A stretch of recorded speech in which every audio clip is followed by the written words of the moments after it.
Hi guys, welcome back to my channel blush with Siri. మీరు కనుక first time నా channel visit చేస్తున్నట్టయితే తప్పకుండా సబ్స్క్రైబ్ చేసుకోండి. ఇంకా పక్కన ఉన్న బెల్ బటన్ని కూడా క్లిక్ చేయండి. నేను ఎప్పుడు వీడియో అప్లోడ్ చేసినా మీకు నోటిఫికేషన్ వచ్చేస్తుంది.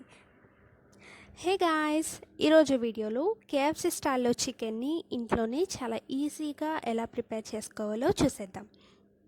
అయితే స్టార్ట్ చేసేద్దామా? Let's get started. So KFC chicken prepare చేసుకోవడం కోసం ముందుగా నేను ఒక బౌల్లో హాట్ వాటర్ తీసుకున్నాను. దానిలో 1 టేబుల్ స్పూన్ ఆఫ్ సాల్ట్ వేసుకున్నాను. ఇంకా పించ్ ఆఫ్ టర్మరిక్ కూడా యాడ్ చేసుకుంటున్నాను అనమాట. ఈ వాటర్లో చికెన్ని యాడ్ చేసుకుని ఒక 1 మినిట్ పాటు పక్కన పెట్టేసుకో. చికెన్ క్లీనింగ్కి ఇది one of the best way. మనం దీనిలో టర్మరిక్ ఇంకా వామ్ వాటర్ వేస్తున్నాం కదా, సో బ్యాక్టీరియల్ ఇన్ఫెక్షన్స్ అవి ఏమీ అటాక్ చేయకుండా మనం జాగ్రత్త పడవచ్చు అనమాట. సో ఒకసారి మళ్ళీ ఫ్రెష్ వాటర్తో క్లీన్ చేసుకున్న తర్వాత చికెన్ని బోన్స్ లేకుండా, అంటే బోన్లెస్ చికెన్ని చిన్న చిన్న పీసెస్ కింద చాప్ చేసుకోవాలి. సో ఇప్పుడు నేను 1 కప్ ఆఫ్ బోన్లెస్ చికెన్ తీసుకున్నాను. దీనిలో నేను ఇప్పుడు ఈ చికెన్లో 1 table spoon of cornflour add చేసుకుంటున్నాను.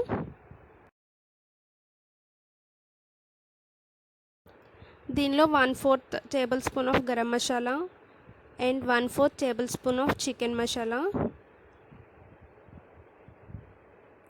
అలానే 1/4 table spoon of chilli powder కూడా యాడ్ చేసుకుంటున్నాను. ఇన్ కేస్ మీరు కనుక స్పైసీగా కావాలనుకుంటే ఇంకా మసాలా పౌడర్స్ని క్వాంటిటీ పెంచుకుంటే సరిపోతుంది. అలానే సరిపడేంత సాల్ట్ కూడా యాడ్ చేసుకున్నాను. ఇంకా 1/2 టేబుల్ స్పూన్ అల్లం వెల్లుల్లి పేస్ట్, ఇంకా పించ్ ఆఫ్ టర్మరిక్ కూడా యాడ్ చేసుకుంటున్నాను అనమాట. సో ఈ స్పైసెస్ అన్నీ యాడ్ చేసుకున్న తర్వాత చికెన్ని బాగా మిక్స్ చేసుకోండి. ఇంకా దీనిలో లెమన్ కూడా యాడ్ చేసుకోండి. వెనిగర్ ఉంటే వెనిగర్ని కూడా యాడ్ చేసుకోవచ్చు. చికెన్ని క్రిస్పీగా ఇష్టపడేవారు దీనిలో సూజీని కానీ బియ్యం పిండిని కానీ యాడ్ చేసుకోవచ్చు.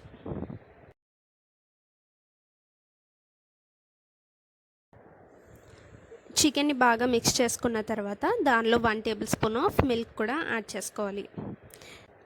మిల్క్ మాత్రం ఎక్కువ అవ్వకుండా చూసుకోండి. ఇన్ కేస్ ఎక్కువైతే కనుక స్పైసెస్ అన్నీ చికెన్కి పట్టకుండా గ్రేవీ కింద ఫామ్ అయిపోతుందన్నమాట. ఇలాగా మొత్తం అన్నీ బాగా మిక్స్ చేసుకున్న తర్వాత ఈ కన్సిస్టెన్సీలో ఉండాలి చికెన్. ఇప్పుడు దీన్ని 2 అవర్స్ పాటు ఫ్రిడ్జ్లో మ్యాగ్నేట్ చేసుకోండి. చికెన్ని ఎంత ఎక్కువసేపు నానబెట్టుకుంటే ముక్కలకి అంత బాగా స్పైసెస్ అన్నీ పట్టి టేస్ట్ బాగుంటుందన్నమాట. సో 2 అవర్స్ అయిపోయిన తర్వాత చికెన్ తీసి పక్కన పెట్టుకోండి. నెక్స్ట్ స్టెప్ వచ్చేసరికి చికెన్ పైన లేయరింగ్స్ అనేవి మనం ప్రిపేర్ చేసుకోవాలన్నమాట. అది 4 స్టెప్స్ ఉంటుంది. ముందు డస్టింగ్ కోసం నేను 1 టేబుల్ స్పూన్ ఆఫ్ కార్న్ఫ్లోర్ని తీసుకుంటున్నాను. అలానే 1 table spoon of rice flour అంటే బియ్యం పిండిని కూడా తీసుకుంటున్నాను.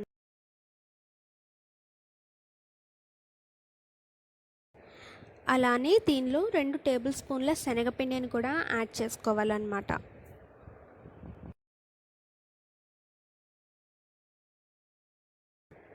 దీనిలో పించ్ ఆఫ్ సాల్ట్ వేసుకోవాలి. మనం ఆల్రెడీ చికెన్ మ్యాగ్నేట్ చేసుకున్నప్పుడు సాల్ట్ వేసుకున్నాం కదా, సో ఎక్కువగా వేసుకోకండి. అండ్ అలానే 1/2 table spoon of chicken masala కూడా యాడ్ చేసుకోవాలి. 1/2 టేబుల్ స్పూన్ ఆరిగానో కూడా దీనిలో యాడ్ చేసుకోండి. ఆరిగానో యాడ్ చేయడం వల్ల పర్ఫెక్ట్ టేస్ట్ అన్నది వస్తుందన్నమాట. సో దీనిలో 1/2 టేబుల్ స్పూన్ గరం మసాలా కూడా యాడ్ చేసుకుంటున్నాను. సో ఈ పిండిలో స్పైసెస్ అన్నీ యాడ్ చేసుకున్న తర్వాత బాగా మిక్స్ చేసుకొని పక్కన పెట్టండి. సో ఇప్పుడు మన డస్టింగ్ పౌడర్ రెడీ అయిపోయింది.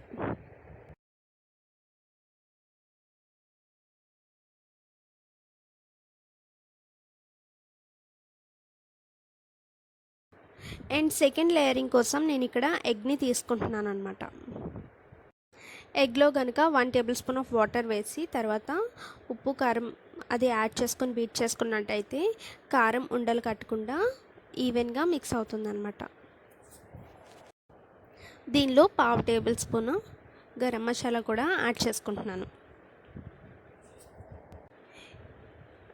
యాడ్ చేసిన తర్వాత ఎగ్ని బాగా విస్క్ చేసుకోండి.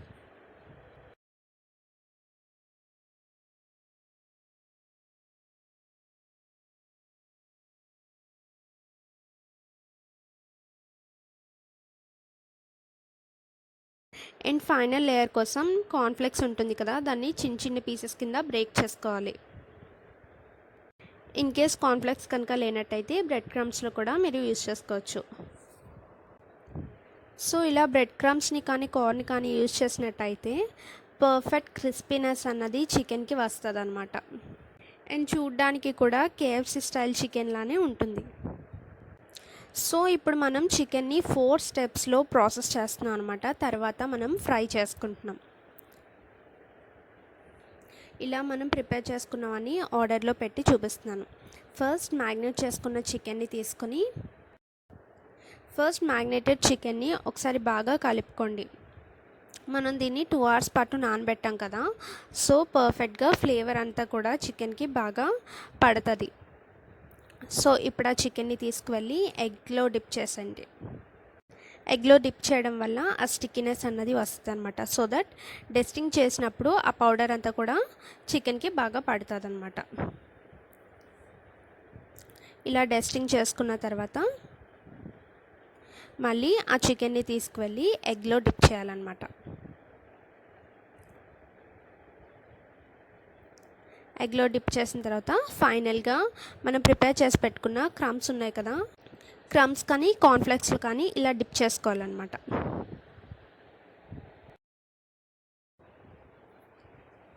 సో అంతే, ఇప్పుడు ఇది ఫ్రైయింగ్కి రెడీ అయిపోయిందనమాట. మిగిలిన చికెన్ పీసెస్ని కూడా ఇలానే స్టెప్ వైజ్లో మనం డిప్ చేసుకొని మొత్తం అన్నీ రెడీ చేసుకుందాం.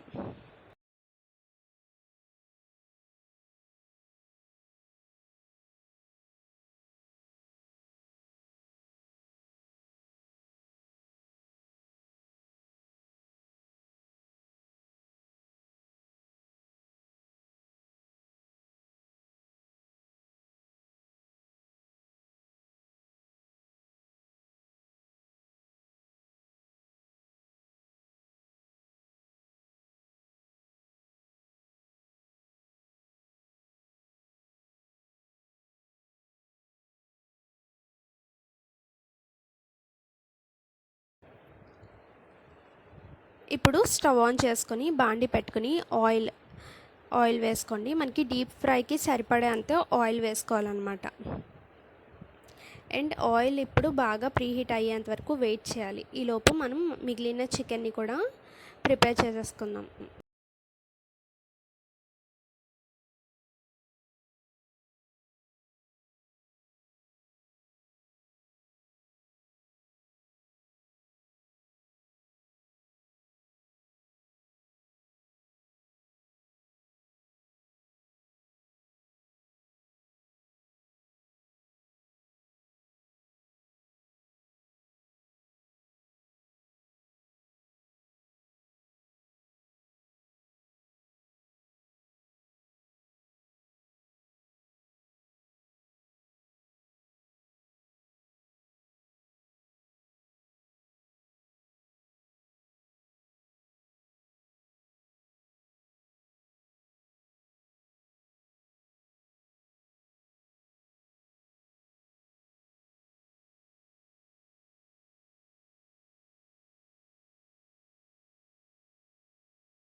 సో ఇలాగా చికెన్ పీసెస్ అన్నీ లేయరింగ్ చేసుకున్న తర్వాత వీటిని మనం ఆయిల్లో ఫ్రై చేసుకోవాలన్నమాట.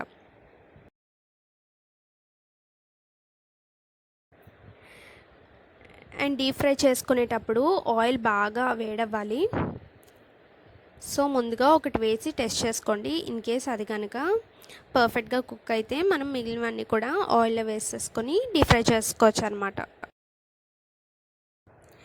అండ్ ఇక్కడ మనం డైరెక్ట్గా రా చికెన్నే తీసుకున్నాం. దీన్ని ముందుగా బాయిల్ చేయలేదు అండ్ అలానే ప్రీహీట్ కూడా చేయలేదన్నమాట. సో ఆయిల్లో బాయిల్ అవుతున్నప్పుడు మనం దాన్ని సరిగ్గా పర్ఫెక్ట్గా కుక్ అయిందో లేదో కూడా చెక్ చేసుకోవాలి. సో చికెన్ని పర్ఫెక్ట్గా కుక్ అవ్వడం కోసం ఫ్లేమ్ని మీడియం ఫ్లేమ్లోనే పెట్టుకుని కుక్ చేసుకోండి.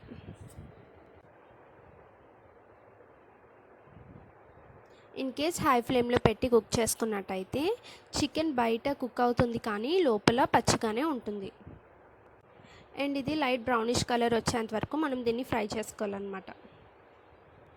సో చికెన్ బాగా కుక్ అయిపోయి లైట్ బ్రౌన్ కలర్ వచ్చిన తర్వాత మనం సర్వింగ్ బౌల్లోకి తీసుకోవాలి. అండ్ ఇక్కడ మనకి ఆయిల్ ఏమీ కూడా అబ్జర్వ్ చేసుకోవద్దు, పర్ఫెక్ట్గా కుక్ అవుతుంది. అండ్ మీరు కూడా ఒకసారి దీన్ని ఇంట్లో ట్రై చేసి చూడండి, ఎలా వచ్చిందో నాతో కామెంట్ సెక్షన్లో షేర్ చేసుకోవడం అసలు మర్చిపోవద్దు. సో చూసారు కదా, చాలా ఈజీగా ఇంట్లోనే కేఎఫ్సీ స్టైల్లో చికెన్ని ప్రిపేర్ చేసుకోవచ్చు.